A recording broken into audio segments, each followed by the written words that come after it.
Hello friends, I am back.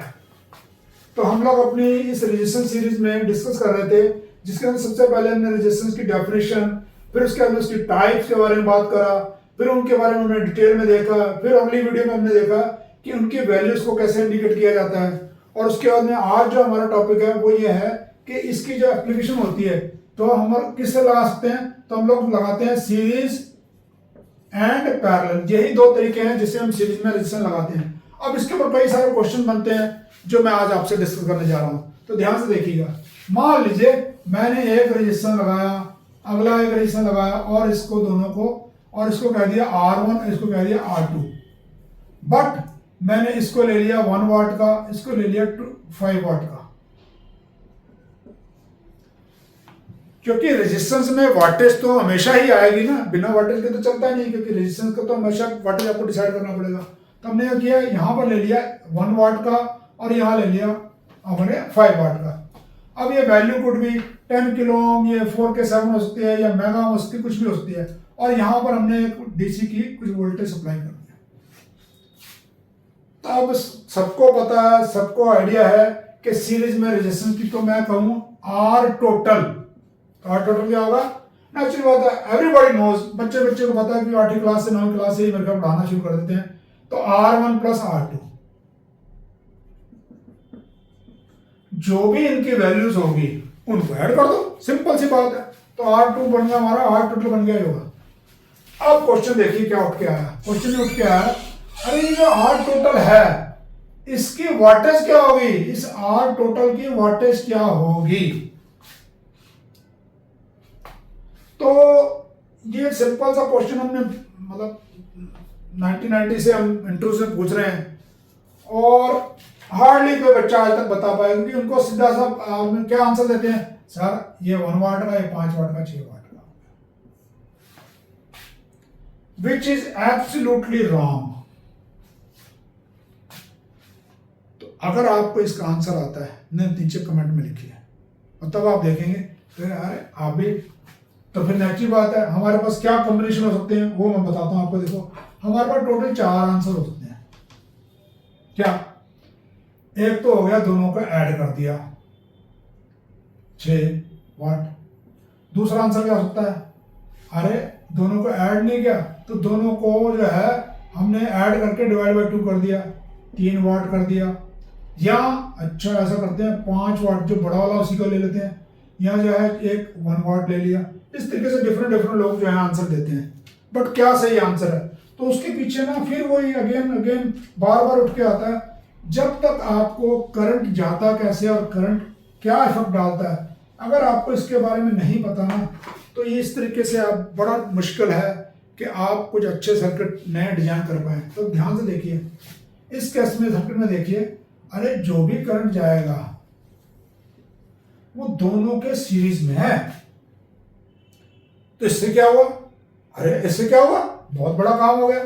ध्यान से देखिए, मान लीजिए जो करंट है वो जो है हमने इस R1 1 वाट के हिसाब से ले रखा था, और जैसे ही इस 5 वाट के हिसाब से करंट में भेजने की कोशिश करूंगा तो करंट की वैल्यू बढ़ जाएगी। और अगर करंट की वैल्यू बढ़ जाएगी तो आपको पता है R1 की जो वाटेज होती है वो क्या होती है, V इंटू आई, और I स्क्वायर इंटू R, और V square upon R। Again वो तीनों एक ही चीज है बेसिकली। तो अगर I बढ़ा तो एक फिक्स रेजिस्टेंस के चक्कर में जो है आपका जो है ये भी बढ़ जाएगा, V बढ़ जाएगा वाटेज। तो अब लीजिए क्या हो गया, तो देखिए ध्यान से, अगर इसकी वाटेज 1 वाट से ज्यादा हो गई तो भैया इसका तो नंबर ही नहीं आया, ये तो फूक गया पहले। अब यहां पर एक और क्वेश्चन है, आप लोग सोच रहे हैं क्योंकि वो पहले है इसलिए सर कह रहे हैं कि 1 वाट हो गया।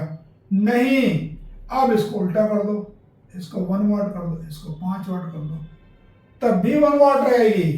क्यों? क्योंकि वो चाहे करंट यहां से जाए चाहे यहां से जाए, करंट का रास्ता जाने का और नहीं है, इसमें से जाएगा इसमें से जाएगा। तो क्या हुआ, तो करंट जो भी है दोनों में से जाएगा, सीरीज में से। जब दोनों में से जाएगा तो आगे लगा या पीछे लगा इससे कोई फर्क नहीं पड़ने वाला, जो भी लोअर है। अब इसका यूजेज कैसे होगा, तो मैं आपको प्रैक्टिकल बताता हूँ। आज से बहुत साल पहले की बात है, आई थिंक मेरा 1994 की बात है। हमारी कंपनी में एक पीस रिपेयर होने के लिए आया, तो उसमें क्या हुआ, एक कंपोनेंट उड़ गया था। तो कंपोनेंट उड़ गया था तो रेजिस्टेंस की वैल्यू तो पता लग गई। तो हमारे इंजीनियर ने क्या किया, वो उसको जो है ना क्वार्टर वाट का लगा दिया, जबकि वहाँ पहले मोटा लगा हुआ था। तो जैसे क्वार्टर वाट का लगा, थोड़ी देर में फिर धुआं निकल गया। फिर दूसरा रेजिस्टेंस लगा दिया और वो मेरे पास आया बार बार कि सर वैल्यू तो सेम लगा रहा हूँ, पर जैसे मैं लगाता हूँ तो मैंने कहा भी वो रेजिस्टेंस क्या मोटा लगा हुआ था? कहता हाँ हमारे पास तो है नहीं है। तो मैंने फिर कहता फिर हमने क्वार्टर वाट का लगा दिया। मैंने कहा भाई उसने मोटा लगाया क्यों होता? ये तो सोचता मोटा लगा इसीलिए था क्योंकि वो हीट गर्म ज्यादा होता है, ज्यादा गर्म होता है, इसीलिए उसकी वोल्टेज ज्यादा लेती। इसका मतलब क्या है, it is very very important to keep an eye on the voltage of resistance. तो सर्किट में जब बनाते हैं तो इसी का ध्यान रखते हैं कि कितना करंट जा रहा है, किधर से ज्यादा जा रहा है। पावर सप्लाई के अंदर सीरीज में रेजिस्टेंस है तो वहां सबसे ज्यादा करंट होगा, क्योंकि सारे सर्किट का करंट वहां से जा रहा है। तो छोटी छोटी सी बातें हैं। तब ये देखिए, तो आपके पास निकल के क्या है कि जब भी सीरीज में जाता है तो आपको जो है जो लोअर ऑफ द टू लेनी होती है, तो लीजिए। अब अगला काम होता है पैरेलल में। तो पैरेलल में हमने क्या किया, ये दो रेजिस्टेंस लगा दिए, ये ले लिया, R1 1 वाट का ले लिया और R2 5 वाट का ले लिया। तो अब क्या हुआ भैया, अरे बड़ा काम आसान है सर। सीरीज में जो होता है वो होता है हमारा जो है रेजिस्टेंस टोटल जो होता है वो कितने बराबर होता है, तो वो तो आपको पता है R1 प्लस R2 होता है। और पैरेलल में वो भी पढ़ रखा है आप लोगों ने, तो R1 Guna R2 divide by R1 plus R2 कर दिया आपने। और R टोटल वाटेज क्या होगा, तो R टोटल वाटेज जो होगा वो क्या होता है, वो अरे उसमें अगर लोअर था तो इसमें 5 पे ले लिया।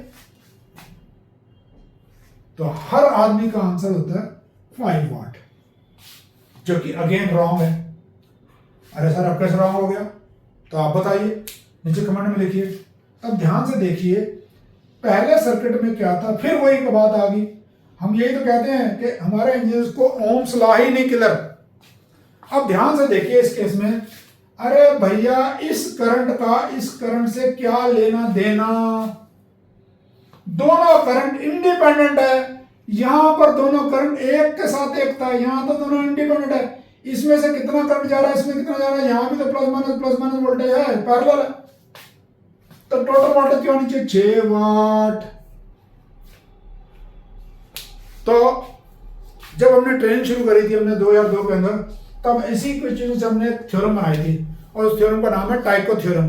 अब टाइको थ्योरम क्या कहती है, the first answer flash in the mind of a student is normally wrong है। नॉर्मली रॉन्ग व्हाई, उसका सिंपल सा रीजन है, आदमी बोलता पहले सोचता बाद में, पहला रीजन। दूसरा रीजन यह है कि जो वाई है वो उसने पढ़ के नहीं आया, उसे पता है व्हाट, इसका नाम ये है, वाई तो पता नहीं उसे, तो दूसरा पढ़ के नहीं आया। तीसरी बात क्या है, तीसरी बात ये है बेसिकली कि उसने प्रैक्टिकल की तरफ तो ध्यान दिया ही नहीं। तो इसके टाइको थ्योरम में कहती है the first answer flash in the mind of a student is normally wrong. I am not saying always wrong, normally wrong. Why, because ये इन 3 रीजन से। तो आप देखेंगे हमारे ट्रेनिंग के अंदर इसी थ्योरम को हम बार बार यूज करेंगे। और अगला टॉपिक जो है हमारा वो और बहुत अच्छा है कि इनके ऊपर जो हम सर्किट के ऊपर वोल्टेज वगैरह निकालेंगे। तो हमारे अगले वीडियो को जरूर मिस ना करें। और हमारे अगले वीडियो को, अगर आपको हमारी ये पढ़ाई अच्छी लग रही है तो हमें प्रमोट करने के लिए नीचे कमेंट लिखिए, अपने हमारे चैनल को लाइक शेयर सब्सक्राइब करें और अपने उन दोस्तों से भी जरूर शेयर करें जिनकी अभी तक जॉब नहीं लगी है। और हमारी अगली वीडियो जो है बहुत ही इंपॉर्टेंट होगी और उसका वेट करें। Thank you and have a nice day. Thank you.